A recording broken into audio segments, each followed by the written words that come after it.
Θανάσης Βέγκος. Με αγάπησαν 4 εκατομμύρια άνθρωποι και με μίσησαν 3. Τα λόγια του έχουν αφήσει ιστορία. Άφησε τη δική του ιστορία στον ελληνικό κινηματογράφο και αγαπήθηκε τόσο όσο λίγες διάσημες προσωπικότητες. Το χαμόγελό του, τα αστεία του, αλλά και το υποκριτικό του ταλέντο λείπουν μέχρι και σήμερα από την τηλεόραση. Επειδή είσαι από τους λίγους ανθρώπους σε αυτόν τον τόπο που εμφανίστηκε στο σινεμά χωρίς να έχει καμία σχέση με αυτό και δημιούργησε ένα χαρακτήρα, θα ήθελα να μου μιλήσει για το ξεκίνημά σου. Ο Κούνδουρος, ο Νίκος Κούνδουρος. Αν δεν συναντιόμασταν στο στρατό, δεν θα υπήρχε στο πανί ούτε Θανάσης ούτε Βέγκος. Δούλευα σε ένα πατάρι τα δέρματα. Στο στρατό, μαζευτήκαμε μια ομάδα για να σκαρώσουμε μια παράσταση. Ο Κούνδουρος ήταν σκηνογράφος.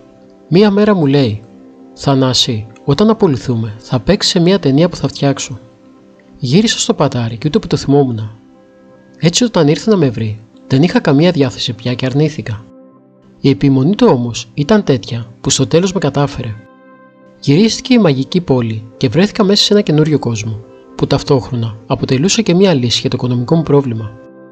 Έπαιζα τρίτους ρόλους και δούλευα σαν φροντιστής για ένα κομμάτι ψωμί. Αυτή είναι η αρχή. Χειρότερες μέρες δεν θυμάμαι στη ζωή μου. Γυρίστηκε και ο Δράκος. Μέσα σε 2 χρόνια έπαιξα 22 μικρούς ρόλους που με είχαν τσακίσει. Ήθελα να κάνω κάτι άλλο, οπωσδήποτε κάτι πιο σημαντικό. Είχα κάποια επιτυχία και μου έδωσαν ρόλους πρωταγωνιστή. Πνιγόμουν εκεί μέσα, καταλάβαινα πως δεν ήμουν εγώ, αλλά κάποιος ηθοποιός Βέγκος που το μεταχειριζόντουσαν όπως ήθελαν. Σε τέτοιο σημείο φτάσανε τα πράγματα και σκέφτηκα να κάνω μια δική μου εταιρεία παραγωγής, όπου οι ταινίες θα γινόντουσαν όπως πάνω κάτω ήθελα. Με βοήθησαν πολλοί 2 σκηνοθέτες που κατάλαβαν και πίστεψαν σε αυτά που σκεφτόμουν. Ο Πάνος Γλυκοφρίδης και ο Ερίκος Θαλασσινός.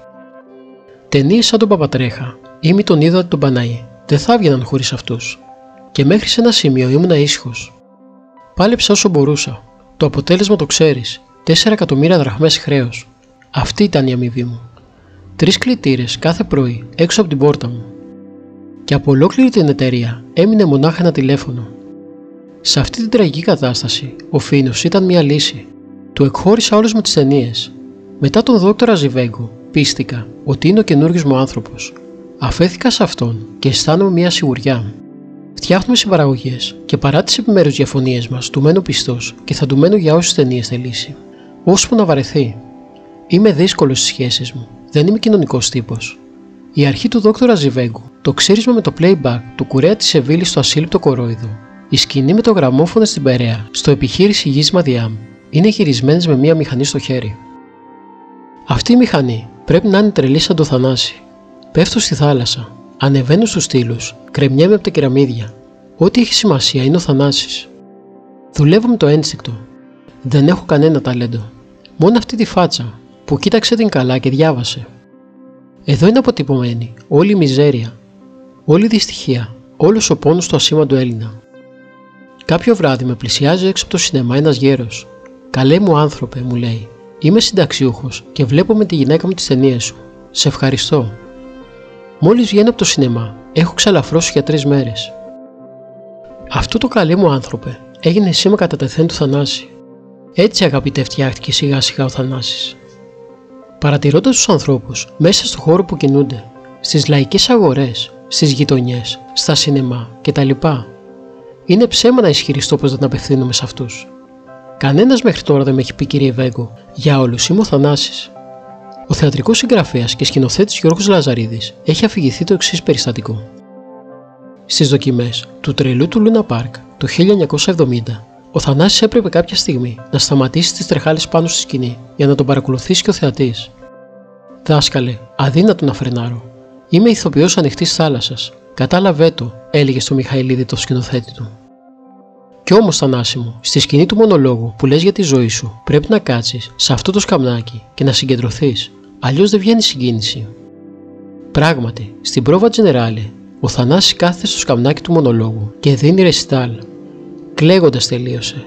Όλοι ήταν όρθιοι και χειροκροτούσαν. Τρέχει συγκινημένος και ο Μιχαηλίδης στα παρασκήνια. «Είδες, Θανάση μου, που είχα δίκιο?» «Δάσκαλε, δεν βγήκε από το σκαμνάκι η συγκίνηση. Σκεφτόμουν ότι αύριο έρχονται κλητήρες και μου παίρνουν το σπίτι και δεν ξέρω που να βολέψω τη Μίνα και τα παιδιά». Κάπως έτσι πορεύτηκε ο Θανάσης Βέγκος ως σήμερα, μακελεύοντας τη ζωή του.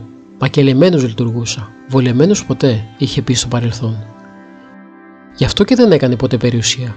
Γι' αυτό και αν και πέρασαν πολλά χρήματα από τα χέρια του, εξαφανίζονταν σε λίγους μήνες. Δούλεψε σκληρά για να επιβιώσει. Βίωσε εξορίες και απώλειες. Ο Θανάσης Βέγκος είναι φτιαγμένος από πραγματικά υλικά. Έζησε αποτραβηγμένος, όχι από στυλ, αλλά από ανάγκη. Δεκαετίες τώρα το έργο του παραμένει μοναδικό στην αυθεντικότητά του. Χαρτογράφησε σε αυτή την ξέφρενη πορεία του τη μεταπολεμική Ελλάδα, το μελόδραμα και τη φαρσοκομωδία, την παράγκα και το σεράι της. Η χαρακτηριστική φράση του Θανάση Βέγκου ήταν «Ήθελα να είμαι δουλευταράς, να δουλεύω με ταχύτητες μεγάλες». Η πιο χαρακτηριστική φράση της καριέρας του είναι η προσφώνηση «Καλέ μου άνθρωπε». Μισό αιώνα στο χώρο του θεάματος, οι συνάδελφοί του σχολιάζουν την τόση εντιμότητα και αφοσίωσή του στην οικογένεια σχεδόν ως παραδοξότητα. Είναι στιγμές που το βλέμμα του υγραίνεται, γεμίζει από εικόνες, ιστορίες, συναντήσεις. Δεν το δηλώνει ευθέως, αλλά κουράζεται. Θα καταρρεύσει προκειμένου να μην γίνει αφιλόξενος. Καταλαβαίνω γιατί σηκώνει το τηλέφωνο ο μικρότερος γιος, ο Χάρης, δημιουργώντας ένα προστατευτικό κλειό γύρω από τον πατέρα του. Τι δεν αντέχετε περισσότερο?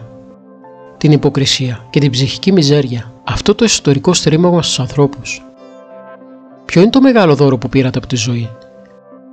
Πείνασα πολύ και εγώ και η οικογένειά μου, πολλά χρόνια. Μην κοιτάτε που μένω τώρα. Γεννήθηκα στο Νέο Φάληρο το 1927. Για μια 20ετία η φτώχεια ήταν πολύ μεγάλη. Στην αρχή με τη γυναίκα μου μέναμε σε ένα δωμάτιο. Έχετε περάσει και καλά στη ζωή σας όμως? Ναι, ασφαλώς. Απέκτησα 2 γιους. Το Βασίλη 50 ετών και το Χάρη 40. Από το Βασίλη έχω 2 εγγόνια που λατρεύω, την Αγγελική και το Θανασάκο. Στις φωτογραφίες απέναντι χαμογελούν αφοπλιστικά και από το διπλανό τραπέζι, από τον τοίχο, παντού, συντροφεύουν τον παππού όταν δεν είναι κοντά του. Τι κρατάτε από τη ζωή σας? Ότι με αγάπησαν 4 εκατομμύρια άνθρωποι και με μίσησαν 3. Νομίζω ότι δεν θα είναι παραπάνω.